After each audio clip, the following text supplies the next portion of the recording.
numa data como hoje, 1793, lá acontece a condenação de Maria Antonieta. Calma, então tem coisas aqui interessantíssimas na história da Maria Antonieta. E tem duas fofocas. Vou trazer duas fofoca. Vou trazer fofoca. Dentro da história, tem fofoca. É verdade. Você vê, não pode falar a palavrinha mágica, né, cara? Falei a palavrinha mágica lá. Impressionante. Eu até fechei o Twitter. Falei, caraca, mano.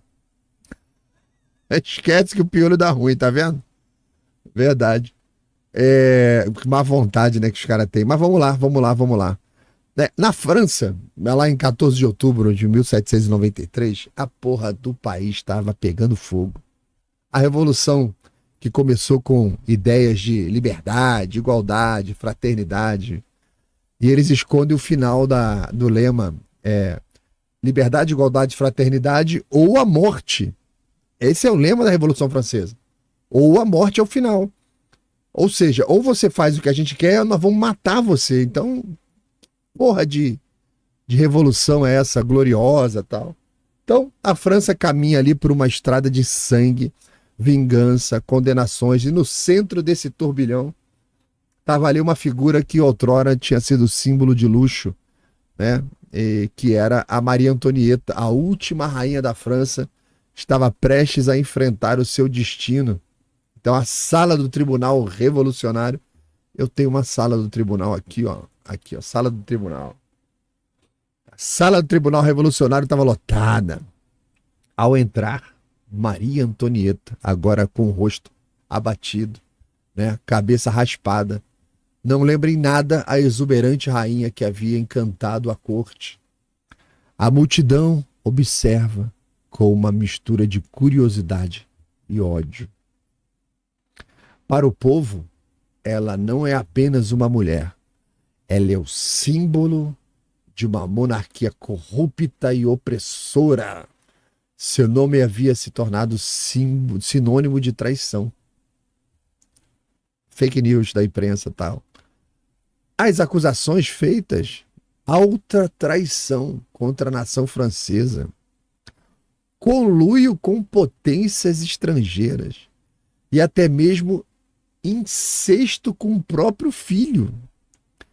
Quais eram as evidências que eles tinham dessas coisas? Nenhuma, nada. Eram só jogando. Então ela havia sido, né, transferida ali da luxuosa corte de Versalhes para a escuridão da prisão ali de Conciergerie. Uma prisão suja, sombria, tudo feito para humilhar e rebaixar a ex-rainha. E as condições do seu cativeiro refletiam também o ódio que eles nutriam pela a mais famosa rainha da França. Os revolucionários queriam vingança. O que estava de opção ali na mesa? A execução. Somente a execução e a decapitação da rainha serviria para aplacar a sede revolucionária. Mas e a acusação? Acusa qualquer coisa, qualquer merda. O julgamento era apenas uma formalidade. O resultado já estava escrito, tá? Antes mesmo que começassem os procedimentos, tá? O advogado da Maria Antonieta, ele já sabia que era uma causa perdida. E a rainha, mesmo assim, permanecia ali altiva, respondendo com dignidade às acusações absurdas, né? Quando chega no momento em que acusam ela de incesto com o próprio filho, que tinha 8 anos, aí ela fica puta e tava um tribunal lotado o tribunal. E ela pergunta para as mães que estavam presentes ali, mães francesas, vocês acham natural isso que eles estão dizendo? Vocês vão deixar falar isso de uma mãe francesa? E acontece uma revolta no tribunal das mulheres presentes, dizendo que aquilo é realmente um absurdo.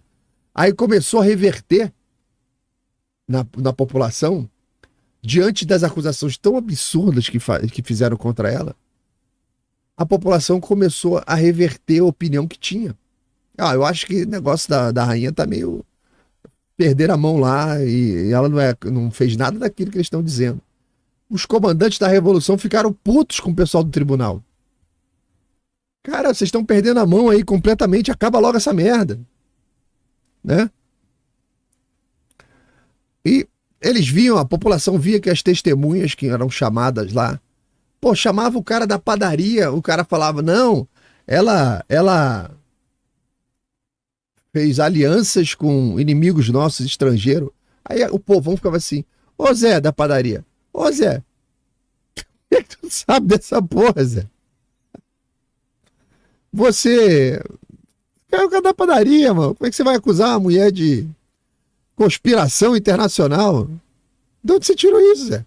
Sabe, o povão foi perdendo meia fé ali, o pessoal do tribunal ficou preocupado, resolveram acelerar as paradas, tá? E impressionante. Cara, e o filho dela de 8 anos foi torturado, tá? Eles queriam que o filho acusasse a mãe de incesto. Impressionante. Mas, durante todo o processo, ela manteve ali a sua postura de soberana, mesmo despojada da sua coroa.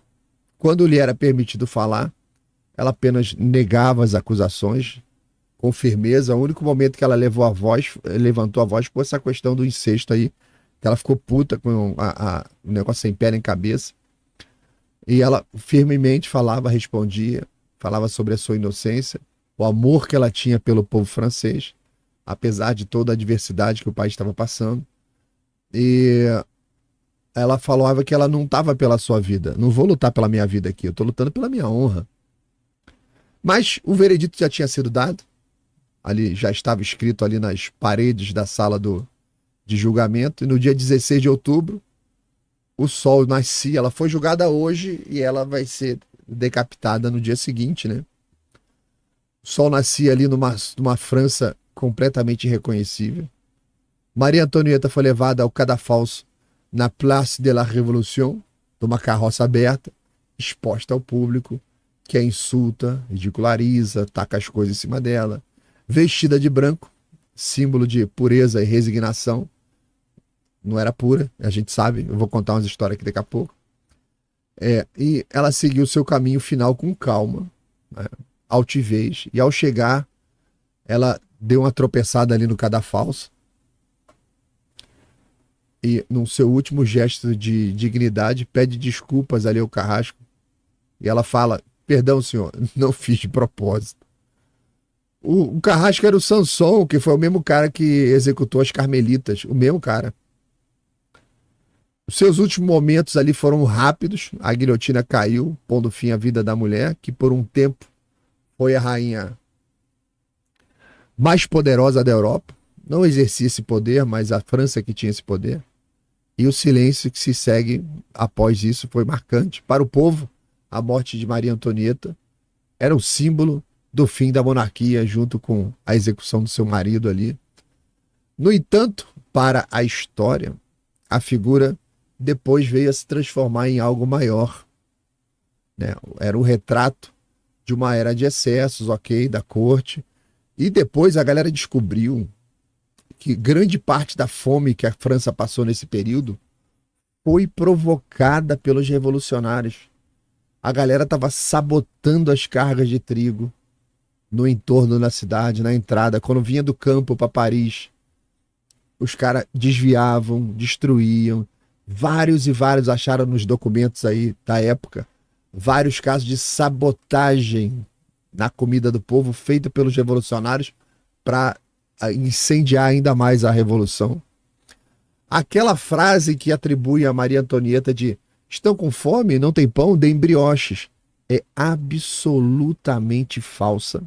Ela nunca disse isso, tá? E a princípio, olhando a cena, você fala, a revolução venceu. Mas hoje não se fala disso. Mas a Revolução Francesa foi um tremendo fracasso. Quem salvou a Revolução do fracasso que a história estava reservando para a Revolução Francesa foi Napoleão Bonaparte. Depois da Revolução Francesa, Napoleão chega e começa a consertar todas as cagadas da Revolução Francesa. Permite, de novo, a atividade clerical, os padres, reabertura da igreja. Napoleão foi consertando um monte de cagada da Revolução Francesa, de a culpabilidade dos criminosos, dar voz aos que tinham sido perseguidos. Ele foi lá em Vendéia, passou por Vendéia para escutar a galera lá de Vendéia que lutou contra a Revolução. Teve um massacre tão feio em Vendéia que é proibido até hoje na historiografia francesa você falar de assunto. Teve estudioso recente que foi fazer trabalho sobre Vendéia e os caras foram expulsos da faculdade. Então, Napoleão salvou a Revolução. A Revolução Francesa foi um rotundo fracasso. Ela morreu por si só. Tá? Fofoca. Uma primeira fofoca que eu vou contar para vocês dela nesse período. Depois eu falo mais algumas coisas dela, porque é história também, né? Eu falei fofoca porque é interessante, mas é história. Mas é uma história mais próximo de uma fofoca, que é o seguinte. Eu sei que vocês gostam. Eu sei que vocês gostam de uma fofoca. Estamos com 300 pessoas ao vivo, a live caiu, tinha 500, eu acho. Então não esqueça de curtir aí, compartilhar, tá bom? Fofoca é o seguinte, olha só. Em 18 de abril de 1777, o imperador José II, austríaco, né, chegou lá em Paris para investigar por que o casamento da irmã dele, a Maria Antonieta, não tinha se consumado. Já tinha 7 anos de casada e o casamento não tinha sido consumado. Você sabia disso? A Maria Antonieta rapidamente começou a relatar ali pro irmão a difícil relação conjugal com o rei. Acreditava-se que Luís XVI tinha um problema de fimose, que necessitava ali de uma intervenção cirúrgica para poder realizar um ato sexual. No entanto, após conversar com o rei, o austríaco José II chegou à conclusão que ele tinha ereções satisfatórias. Você imagina como é que foi essa conversa? Ô meu filho, tira a calça aí. Vamos ver se o boneco tá funcionando. Cara, que situação. Mas essas coisas aconteciam. Assuntos de Estado. Cara, em Portugal tinha até uma pessoa que ficava responsável por anotar todas as vezes em que o rei e a rainha transavam, cara. Imagina, o cara ficava lá na porta do quarto, lá, escutando assim. Ih, rapaz, a borracha tá cantando, é hoje, anota lá. Tinha, cara, tinha isso. Por exemplo, quando Leopoldina casou com Pedro, que eles foram para consumação do casamento, estava no quarto lá, tirou a roupa de Leopoldina. Carlota Joaquina e Dom João VI estavam no quarto. Quando despiram Leopoldina, tiraram a roupa deles, botaram ela com Pedro na cama, aí eles saíram para Pedro continuar lá e tal. Mas que coisa constrangedora. Carlotinha foi lá para tirar toda a roupa de Leopoldina. Tinha essas coisas, né? Por coisa de questão de Estado, né? Aí o José viu que o rei, né, o Luís XVI, ele tinha ereção. Né? Mas, assim, palavras do relatório, né, falava o seguinte, que ele não conseguia mantê-la por tempo suficiente para terminar o serviço. Então, a cópula, para ele falou para José, tô com um problema aqui, mano. Eu só faço isso, para mim é terrível, tal, porque é um dever de Estado. Eu não tenho prazer nenhum em fazer isso. E o José II ficou bolado. Ele falou, cara, que esses caras. Eles não. Meu Deus do céu. Eles não estão se lambuzando aí no azeite do pecado, do prazer. O que está havendo? E o imperador, o austríaco, também concluiu que a irmã dele, Antonieta, não tinha muito apetite, né, para o sexo, nem tampouco desenvoltura, palavra dele. Ou seja, é ruim de cama também. Que era completamente o inverso do que os panfletos na rua falavam. Fala baixo. Fofoca. Depois de esclarecer, né? Ele chegou a falar um negócio interessante, né? Ele disse que o rei e a rainha eram dois perfeitos confusos. Um não conseguia e a outra não gostava da parada. Vai dar merda. Vai dar merda. Então, fala baixo, fala baixo. Então, depois de esclarecer o assunto com o rei José, né? Luís XVI e o rei sentaram lá para conversar, tomando uma cervejinha. Então, o José, o austríaco, chamou a irmã na chincha, começou a criticar a irmã pela sua frivolidade, o tempo que ela perdia com as suas amizades, né? E escreveu uma carta para ela dura, né? Que você é muito infantil e essencialmente pura e virtuosa. Você já casou, minha filha, tem 7 anos. Você tem compromissos, você tem que se lambuzar nisso aí, mano. Você tem que ter crias. E ao retornar à Áustria, o José II tinha deixado várias recomendações por escrito para Antonieta, né? Intencionalmente exageradas, a fim de assustar a irmã e fazê-la adotar um estilo de vida mais sério, mais comprometido com as coisas de Estado, com o próprio compromisso dela de casamento. Para de ficar nessas porra dessas festinhas com esse monte de gente inútil aí e vai furunfar com teu marido lá, minha filha. Porra! Né? E angustiada com a carta, a Maria Antonieta reconheceu os erros dela e prometeu ao irmão que ela ia corrigir esse comportamento. E graças a esses conselhos fraternos do irmão, Antonieta se reaproximou do rei, né? Em agosto de 77. Cara, 7 anos depois o casamento foi consumado. Olha isso, olha isso. Fofoca. Aí tem mais uma outra fofoca, que é o seguinte.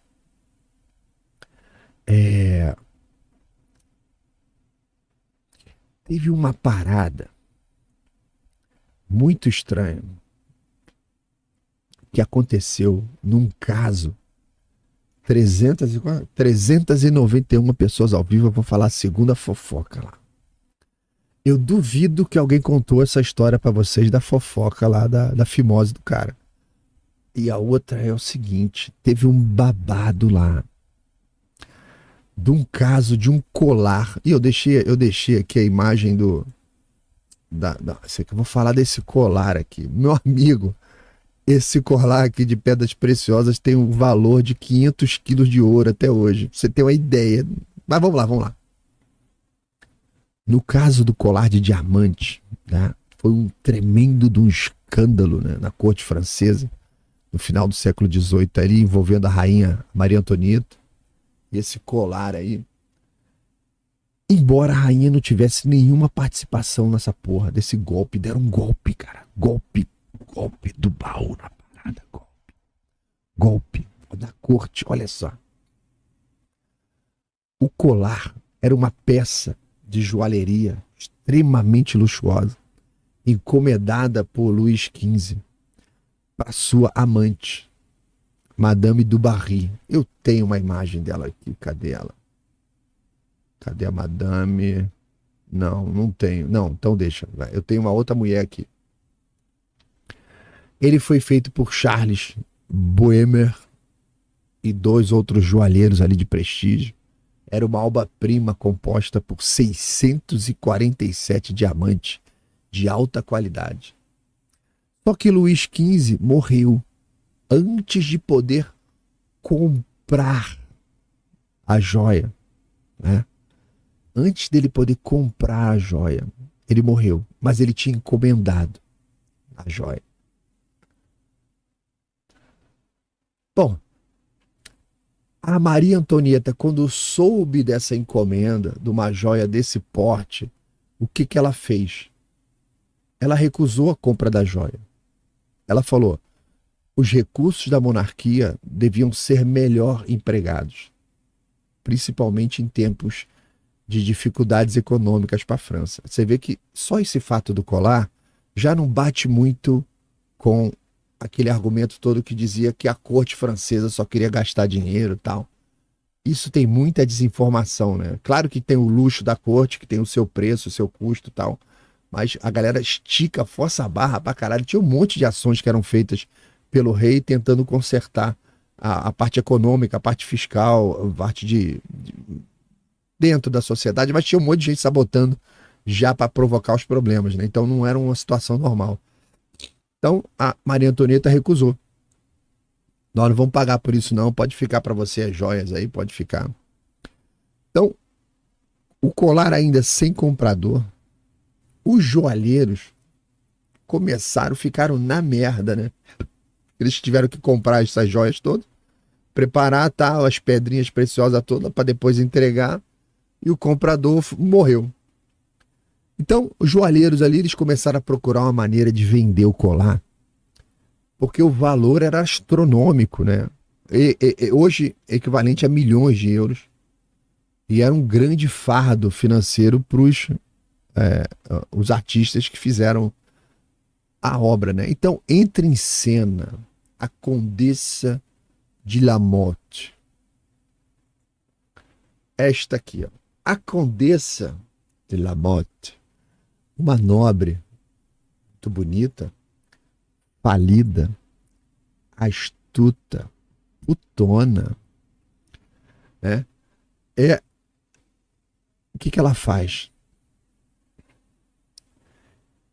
Ela se dizia descendente de uma antiga linhagem real, ambiciosa pra cacete. Conhecendo a história do colar, né? E o desespero dos joalheiros ali para vender o colar, ela elaborou um plano. Olha, tu acha que Mumunha é negócio atual?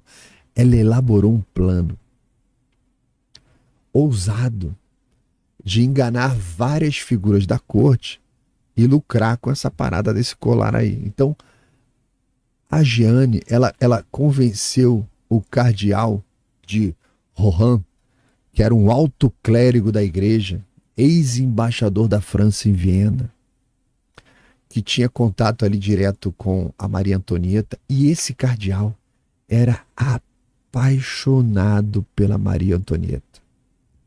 Fofoca.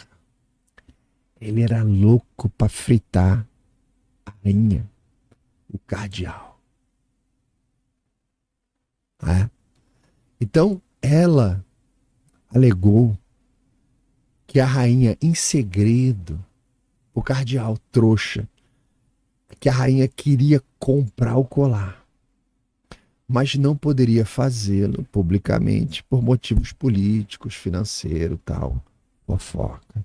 O cardeal, que já havia caído em desgraça com a rainha, que ele insistia, que ele queria comer a rainha, e já tinha dado um pé na bunda do cara, e ele estava em desgraça lá, e buscava desesperadamente restaurar o prestígio dele.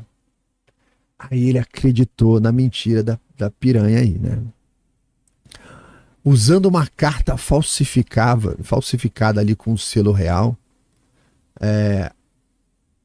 e a carta tinha um selo real falsificado da Maria Antonieta, né? Aconteceu, ela conseguiu montar um encontro noturno ali no Palácio de Versalhes, do cardeal, né, com uma piranha lá, que se passou pela Maria Antonieta.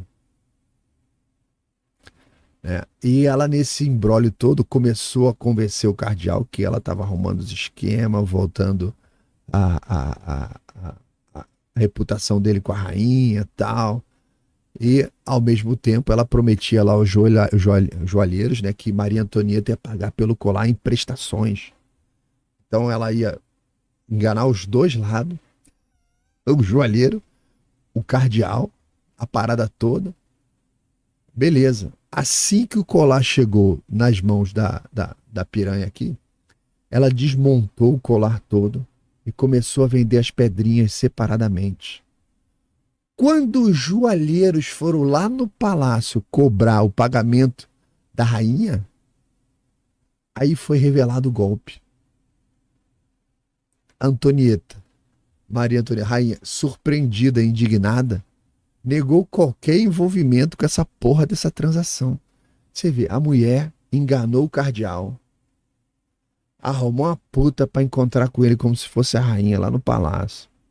O cardeal abriu o bolso, ela pegou a grana, pagou o joalheiro, pegou a joia lá, pagou não, vai ser pago em parcelas pela rainha e tal. Aí o joalheiro, ai meu Deus do céu, graças a Deus, entregou a joia para ela levar para a rainha, tal. Aí começou, ele recebeu aquele cartão, aquele carnezinho da Casa Bahia para pagar as parcelas. A primeira parcela estava paga, a segunda parcela não pagou. Aí eles foram lá no palácio falar com a Maria Antonieta. E aí a segunda parcela da joia, como é que é? Não vai pagar não? Aí a rainha fala, que porra de joia? Não tem joia nenhuma. Não, mas a piranha aí levou, essa aí, ó, essa piranha aí foi que levou a joia e tal. E deu merda, né? O caso se tornou público, né? Fofoca. O cardeal de Rohan foi preso, levado a julgamento, junto com a piranha e todos os cúmplices, mais a outra piranha, a galera que ajudou a parada.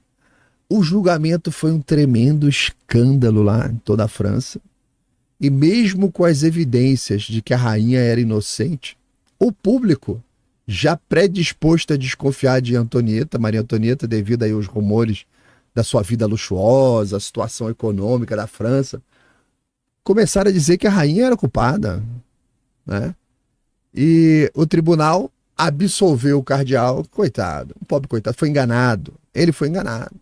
Ele só queria meter a borracha na rainha. Deve ter comido a mulher errada lá, ficou todo empolgado. A verdadeira trambiqueira era a Kenga, que está aqui, né? Então o tribunal absorveu o cardeal e a Jeanne de la Motte aí foi condenada à prisão perpétua. Foi marcada a ferro quente como ladra. Mais tarde ela conseguiu fugir da prisão, fugiu para Londres. E lá de Londres ela ficou lá difamando a rainha. Então, Maria Antonieta não participou dessa treta. E o caso do colar de diamantes também foi um golpe devastador aí na reputação da rainha. Todo mundo dizendo que a culpa era dela, né? Deu no que deu, mas ela morreu, ela foi decapitada. O marido também foi decapitado, tá? Mas aí depois a coisa virou, a Revolução Francesa caiu, Napoleão ali fez as merdas que fez. Luís XVI perdeu sua cabeça, a Maria Antonieta também. Mas o Luís XVIII, logo ao assumir o trono, o novo soberano da França lá, ele procurou dar um enterro digno ao irmão e à cunhada. Começou uma busca pelos corpos que tinham sido jogados numa vala comum. Surgiu um advogado lá, chamado Pierre, que vivia na rua, em frente, bem próximo ali onde tinha sido a vala comum, e ele lembrava de ter visto toda aquela agitação, na época ali dos sepultamentos, e ele lembrava o local da vala, que depois que enchia, ele estampava, fechava, e você não via mais nenhum vestígio. E ele lembrava disso, ele passou essa informação lá para o rei. A galera abriu a vala comum que ele tinha indicado lá, começou a fazer exumação de, cara, centenas e centenas de corpos, tudo em cima do outro. Embora o corpo de Maria Antonieta tivesse resumido ali a uma pilha de ossos, a cabeça estava do lado e permanecia intacta. A cabeça deu para reconhecer e continuaram também nas buscas. No dia seguinte encontraram os restos mortais do rei também, do rei e da rainha ali naquela vala comum. Então, em 21 de janeiro de 1815, no 22º aniversário de morte de Luís XVI, teve uma procissão solene até a abadia de Saint-Denis, onde eles foram solenemente sepultados. A partir dessa época, surgiu na França o culto à rainha mártir, para que se expiasse o pecado do regicídio, idealizasse ali a vida de Maria Antonieta, ou seja, hoje ela é profundamente respeitada. Tem data comemorativa, o pessoal lembra do fato, né, das coisas que aconteceram, e fica aqui para vocês mais um relato aí dessa um pouquinho de história, e hoje teve um pouquinho de fofoca também, né? E eu queria saber de vocês aí no chat, né? O que vocês acharam dessa história aí de Maria Antonieta. E aí, você que chegou agora aqui no final do vídeo, cara, obrigado por chegar aqui, importante isso. Curte, compartilha, se inscreve no canal, entra no clube de assinantes, faz o que você puder aí para ajudar o Palhaço a trazer mais notícias. Obrigado, tá? E bota no grupo da família, fala assim, olha o Palhaço. E você também pode mandar dica, se você acha que tem alguma notícia que você queira ser comentada, é só me marcar nas redes sociais, procura aí Laudelino RJ, bota no Twitter, bota no Instagram, vai marcando aí que a gente traz e comenta aqui. Valeu, galera, um abraço.